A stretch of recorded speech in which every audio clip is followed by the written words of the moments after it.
Hello students, welcome to constant exam GK. इस video में economic का नया टॉपिक लेकर आ गया हूँ, बजट और आर्थिक सर्वेक्षण।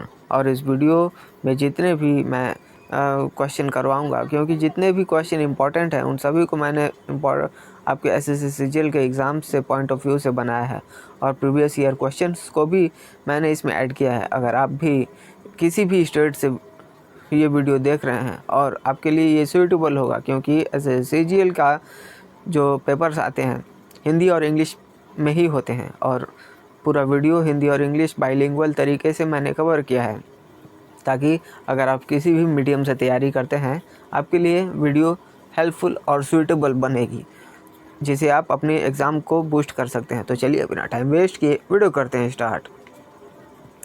क्वेश्चंस में आगे बढ़ने से पहले मैं आपको बोल दूं कि जितने भी क्वेश्चंस हैं उनके साथ जितने भी फैक्ट्स दिए जा रहे हैं ये आपके लिए बहुत ही इम्पोर्टेंट है। तो आपको कॉपी पेन लेकर बैठना है और हर एक फैक्ट्स जो कि क्वेश्चन के साथ आएंगे उसका नोट्स ज़रूर बनाइएगा, क्योंकि इससे आपका पूरा टॉपिक के ऊपर कॉन्सेप्ट क्लियर हो जाएगा और एग्ज़ाम में अगर कहीं से भी क्वेश्चन पूछा जाए तो आप उसका आसानी से आंसर दे सकते हैं। तो नोट्स ज़रूर बनाइएगा, कॉपी पेन लेकर बैठिएगा। बजट के दो प्रकार कौन से हैं? ऑप्शन ए, राजस्व और पूंजी। देखिए, इनके कुछ फैक्ट्स आपके सामने मैं रख रहा हूँ। इसका आप वीडियो को पॉज करके आप इसका नोट्स ज़रूर बनाइएगा और मैं क्वेश्चंस को फास्ट तरीके से वीडियो कवर करूँगा, ताकि आपको कम टाइम में ज़्यादा से ज़्यादा क्वेश्चंस और उनके फैक्ट्स मिल सकें। पूंजी जो होता है ये बजट में खर्च होते हैं और संपत्ति निर्माण और निवेश से जुड़े होते हैं, जैसे सड़क, रेलवे, स्कूल आदि इसमें बनाए जाते हैं। दोनों बजट मिलाकर सरकार की वित्तीय नीति को आकार देते हैं। राजस्व व्यय का उदाहरण क्या है? ऑप्शन बी, सरकारी कर्मचारियों का वेतन। इस खर्चे से सरकार की सेवाएं चलती हैं और यह खर्च आमतौर पर कर और गैर कर राजस्व से पूरा किया जाता है। पूंजीगत प्राप्तियों का उदाहरण क्या है? ऑप्शन बी, कर्ज लेना। यह राजस्व प्राप्तियों से अलग होती है और नियमित आय होती है। इन्हें नियंत्रित रखना जरूरी है ताकि कर्ज का बोझ ना बढ़े। हर एक क्वेश्चन का जो फैक्ट्स है आपको ज़रूर कवर करना है और नोट्स ज़रूर बनाना है, क्योंकि ये बहुत ही इम्पोर्टेंट और काफ़ी रिसर्च मैंने किया है और मेरी टीम द्वारा इसने रिसर्च और एनालिसिस करके आपके एसएससी सीजीएल से रिलेटेड पॉइंट ऑफ व्यू से ही इसे आपके लिए बनाया गया है। तो हमारी टीम का इस एफर्ट के लिए आप वीडियो पर एक लाइक ज़रूर कर दीजिएगा। राजकोषीय घाटा का सूत्र क्या है? राइट आंसर ऑप्शन ए, कुल व्यय कुल प्राप्तियाँ। Option A is the right answer. और इसे नियंत्रित रखना वित्तीय अनुशासन के लिए ज़रूरी है। बजट विश्लेषण में इसका विशेष महत्व होता है।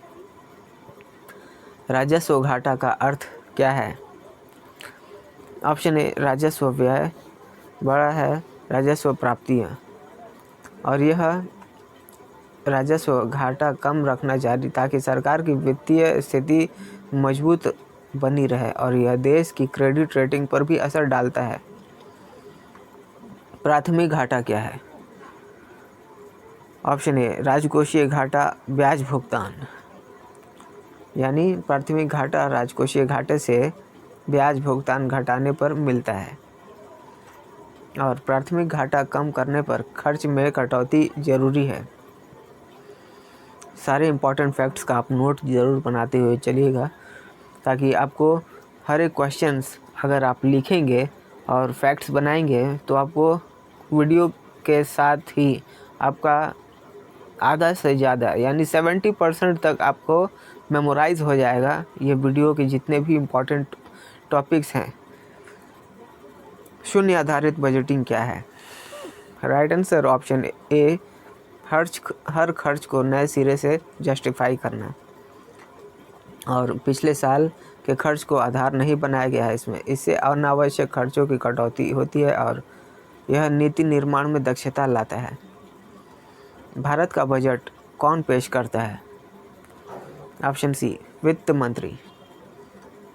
बजट पेश करने के बाद संसद में इस बजट के ऊपर चर्चा होती है और बजट पारित होने के बाद ही सरकार खर्च कर सकती है। नेक्स्ट क्वेश्चन, बजट 2024-25 में पूंजीगत व्यय का मुख्य फोकस क्षेत्र कौन सा है? राइट आंसर ऑप्शन बी, आधारभूत संरचना। और पूंजीगत व्यय जो कि 11.21 लाख करोड़ रखा गया है इस बजट में, जो कि 24-25 में लाया गया था। और पूंजीगत बुनियादी ढांचे में निवेश से आर्थिक विकास को भी गति मिलती है। बजट 2024-25 में किस योजना को सबसे अधिक आवंटन मिला है? ऑप्शन डी, रक्षा क्षेत्र को 6.21 लाख करोड़ रुपए तक का। नेक्स्ट क्वेश्चन, बजट 2024-25 में कृषि क्षेत्र के लिए कितनी राशि आवंटित की गई है? ऑप्शन ए, 1.52 लाख करोड़ रुपए। ग्रामीण बुनियादी ढांचे के विकास पर भी इसमें जोर दिया गया है। बजट 2024-25 में किस योजना की घोषणा लघु एवं मध्यम उद्योग के लिए की गई है? Option B, PM Vishwakarma. इसका उद्देश्य कारीगरों को आत्मनिर्भर बनाना है। योजना से ग्रामीण और शहरी दोनों क्षेत्रों के कारीगरों को लाभ होगा। बजट 2024-25 में आयकर छूट की सीमा क्या है? Option C, 7 lakh. इस छूट मध्यम वर्ग के लिए राहत इससे मिलता है। इससे उद्योग बढ़ेगा और अर्थव्यवस्था की भी गति मिलती है। यह फैसला बजट 2024-25 की प्रमुख घटनाओं में से एक है। बजट 2024-25 में दीर्घकालिक पूंजीगत लाभ कर की नई दर क्या है? Option B, 12.5%। निवेशकों के लिए यह एक बड़ा प्रोत्साहन होता है। सरकार को उम्मीद है कि इससे कर संग्रहण में भी वृद्धि होगी। बजट 2024-25 में रक्षा क्षेत्र को कितनी राशि आवंटित की गई है? Option C, 6.21 lakh crore. देखिए, कुछ ऐसे भी क्वेश्चन है जो कि आपको रिपीटेड लग सकते हैं, लेकिन उस रिपीटेड क्वेश्चन को भी आप प्रैक्टिस क्वेश्चन लीजिएगा, ताकि आपको उस क्वेश्चन का आंसर जब आप खुद देंगे तो आपको लगेगा कि आपने खुद उस क्वेश्चन को किया है, जिससे आपका भी कॉन्फिडेंस बढ़ेगा। और लेकिन उसके साथ जो भी फैक्ट्स मिलेंगे वो भी आपके लिए काफ़ी इम्पोर्टेंट है। इसलिए क्योंकि हर एक क्वेश्चन के साथ 2-3 क्वेश्चन भी बन रहे हैं, तो आपको मालूम ही है कि अगर आपका पूरा कॉन्सेप्ट अगर क्लियर होगा, ताकि आप अपने एग्ज़ाम में अच्छा परफॉर्मेंस कर पाएँ। और नोट्स बनाते हुए ज़रूर चलिएगा, कॉपी पेन ले कर बैठिएगा। नेक्स्ट क्वेश्चन है, बजट 2024-25 में बुनियादी ढांचे के लिए कितनी राशि निर्धारित की गई है? Right answer option D, 11 lakh crore रुपए से अधिक आवंटित किया गया है। बजट 2024-25 में कौन सी योजना अफोर्डेबल हाउसिंग फॉर ऑल के तहत है? ऑप्शन ए, प्रधानमंत्री आवास योजना। और इस बजट 2024-25 के लिए 10 लाख करोड़ रुपए आवंटित किए गए हैं। योजना का उद्देश्य हर परिवार को पक्का घर उपलब्ध कराना है। इससे शहरी गरीबों और श्रमिक वर्ग को विशेष लाभ मिलेगा। भारत का पहला केंद्रीय बजट किसने और कब पेश किया था? Right answer option B, James Wilson, 1860। हर साल बजट संसद में पेश किया जाता है। यह बजट से सरकार की प्राथमिकताएं और योजनाएं स्पष्ट होती हैं। भारत का पहला आर्थिक सर्वेक्षण कब प्रस्तुत किया गया था? ऑप्शन बी, 1950-51 में। 1964 से इसे बजट से अलग एक दिन पहले जारी किया जाने लगा। इससे पिछले वर्ष की आर्थिक स्थिति का भी विश्लेषण होता है। आर्थिक सर्वेक्षण 2024-25 के अनुसार अनुमानित जीडीपी वृद्धि दर कितनी है? Option C, 6.4%। निवेश, निर्यात और उपभोक्ता में वृद्धि से जीडीपी ग्रोथ को बल मिलता है। आर्थिक सर्वेक्षण 2024 के अनुसार 23-24 में सबसे तेज़ी से बढ़ने वाला क्षेत्र कौन सा था? ऑप्शन सी सेवा, सर्विस सेक्टर। इसमें आईटी, बैंकिंग, टूरिज्म, हेल्थ और शिक्षा जैसे उप क्षेत्र भी शामिल हैं। आर्थिक सर्वेक्षण 2024-25 के अनुसार 2024 में खुदरा मुद्रास्फीति कितनी रही? Option B is the right answer, 4.9%। सरकार ने आपूर्ति श्रृंखला सुधार और आयात निर्यात नीति में बदलाव किए थे। यह आर्थिक स्थिरता का संकेत है। आर्थिक सर्वेक्षण 2024-25 में के शेप्ड रिकवरी का क्या अर्थ बताया गया है?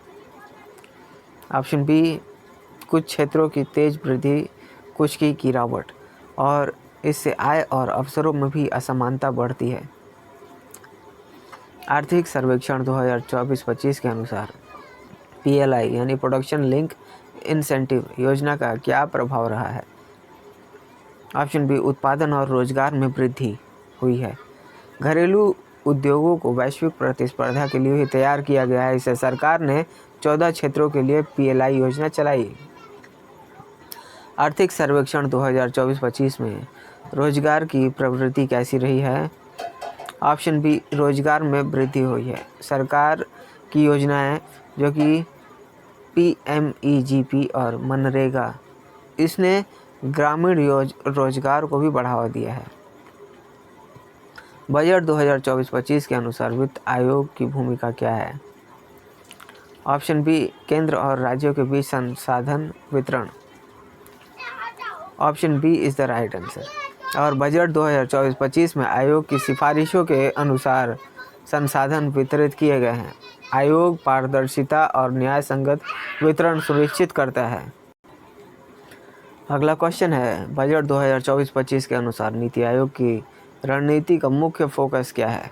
ऑप्शन ए, दीर्घकालिक विकास, विकसित भारत @2047 के लक्ष्य पर फोकस है।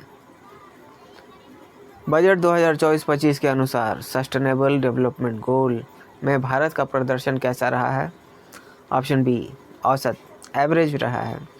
स्वास्थ्य, लैंगिक समानता और जलवायु परिवर्तन में और भी प्रयास करने की आवश्यकता है। बजट 2024-25 के अनुसार आर्टिकल 112 का क्या महत्व है? ऑप्शन ए, वार्षिक वित्तीय विवरण, और यह अनुच्छेद 112 वित्तीय पारदर्शिता सुनिश्चित करता है। यह बजट का कानूनी आधार है और बजट 2024-25 इसी अनुच्छेद के तहत संसद में पेश किया गया है।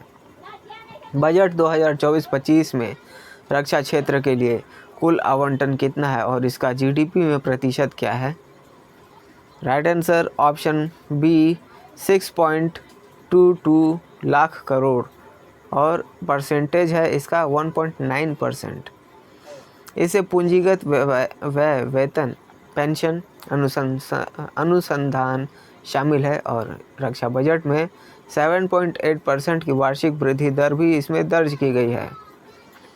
सो स्टूडेंट्स, ये थे आज के हमारे जितने भी इंपॉर्टेंट क्वेश्चन हैं उन सभी को मैंने इस वीडियो में कवर किया। वीडियो पसंद आई है तो वीडियो पर एक लाइक ज़रूर करिएगा और चैनल पर नए हैं तो चैनल को भी जरूर सब्सक्राइब कर लीजिएगा, क्योंकि इस तरह के वैल्यूबल वीडियोज़ मैं आपके लिए हमेशा बनाते रहता हूँ। आपने अगर पिछले वीडियोज़ नहीं देखे हैं तो आप हमारे चैनल पर जाकर चेकआउट करिए। वहाँ पे SSC CGL से रिलेटेड मैंने हर एक टॉपिक्स पर प्लेलिस्ट बनाई हुई है, तो उन सभी टॉपिक्स पर आप अपने क्वेश्चंस और जितने भी इसमें क्वेश्चंस और फैक्ट्स दिए गए हैं उसको भी ज़रूर कवर करिएगा और नोट्स ज़रूर बनाइएगा, ताकि आप SSC CGL की एग्ज़ाम्स में अपनी तैयारी को और भी बूस्ट कर सकें। तो जाइए उन सभी टॉपिक्स को ज़रूर कवर करिए। मिलते हैं नेक्स्ट वीडियो में, तब तक के लिए कीप वॉचिंग, कीप प्रिपेयर।